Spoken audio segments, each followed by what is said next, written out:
తిరుపతి జిల్లాలో దొంగలు రెచ్చిపోయారు. తిరుచానూరు పిఎస్ పరిధిలోని సిపిఆర్ విల్లాలో చొరబడిన దుండగుడు దాదాపు 2 కిలోల బంగారం అపసమరించారు. వరుసగా 4 ఇళ్లలో చోరీకి పాల్పడ్డారు. ఘటనా స్థలాన్ని పోలీసులు పరిశీలించారు. ఘటనపై అన్ని కోణాల్లో దర్యాప్తు చేస్తున్నారు. దీనిపైన మరింత సమాచారం మా ప్రతినిధి వెంకటరత్నం అందిస్తారు. చెప్పండి వెంకటరత్నం.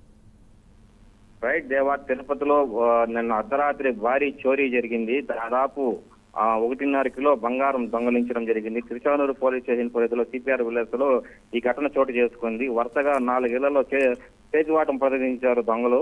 సోలార్ ఫెన్సింగ్ కట్ చేసి ఆపై విల్లాలో ప్రవేశించారు దొంగలు. 80, 81, 82, 83 వరుస ఇళ్లలో దొంగతనం జరిగింది.